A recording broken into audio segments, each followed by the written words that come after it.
ရှင်နော်ကိုကဘယ်သူပါဆိုတော့မိတ်ဆက်ပြီးလို့ရှိရင်ဦးလေးအတော်ပြုစုပေးမဲ့သူဆိုတဲ့အကြောင်းကိုပြောပြီးလို့ရှိရင်ကိုလုံးမဲ့ procedure ကိုပြောမယ်ပြောပြီးတော့မှဒီတော့လက်လေးကိုဒီမျိုးလေးထားလိုက်ပါဒီဘက်ပေါ်လေးထားလိုက်ပါပြီးရင်6မြောက်ပြီးပါနော်ကိုကဒီဘက်မှာနေလို့ဒီဘက်6ကိုခိုင်းတယ်ဟိုဘက်မှာနေလို့ရှိရင်စန့်ကျင်ဘက်နော်ပထမတာမှာစန့်ကျင်ဘက်6ကိုမြောက်ခိုင်း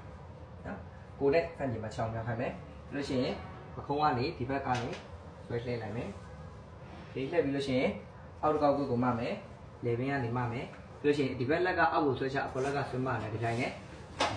โอเคရလားပြီးလို့ရှိရင်လူနာ6ကြားတဲ့ကို6လေးထည့်မယ်ငြိမ်သွားအောင်အဲ့တော့လူနာရဲ့လက်ကိုကိုဆွဲလိုက်မယ်ပြီးလို့ရှိရင်ကိုချိတ်ခိုင်းတာလေးရတယ်မချိတ်ခိုင်းတာလေးရတယ်โอเคအဲ့တော့ကပတ်ရှိလို့ရှိရင်ကပတ်ကမှမယ်ကပတ်မရှိလို့ရှိရင်ကိုကအနောက်ကိုတိုင်းချိတ်ဒီလိုချိတ်တာနော်ဒီမှာနော်လက်ကချိတ်တာမယ်ပြီးရင်ဆွဲမှလိုက်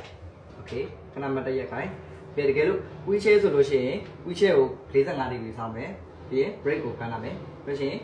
မာတာပြီးရတယ် wheelchair ပြီးထိုင်သွားပြီးဆွဲထိုင်ရတယ်ပြီးတော့မှလက်ကိုလွတ်မယ်လူနာထိုင်သွားပြီဆိုတော့မှလက်ကိုလွတ်မယ်မထိုင်မချင်းလက်ကိုမလွတ်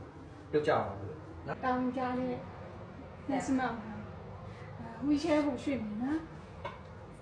ရွှေ့ပြီးဒီလိုတန်းတူထားတာရှေ့ကိုကိုယ်ပြီးခေါင်းကနေဆက်လက်ဟိုဘပခုံးတိုင်းဒီဆက်ခေါ်ဆက်လက်ရောက်ဆက်လက်ဆက်လက်ညလုံးဆက်လက်လှည့်ပြီးတော့မှဒီ6အောက်ထဲဒီလက်အောက်ထဲကိုဒီ6အောက်ထဲလက်ထဲပြီးပခုံးဟုတ်တယ်ဟိုဘက်ကမာဒီဘက်ကဆွဲချဒီကဆက်ကိုချ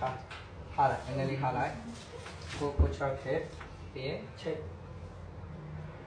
ဝါနာမှာချိတ်လိုက်ဒီမှာရွှေ့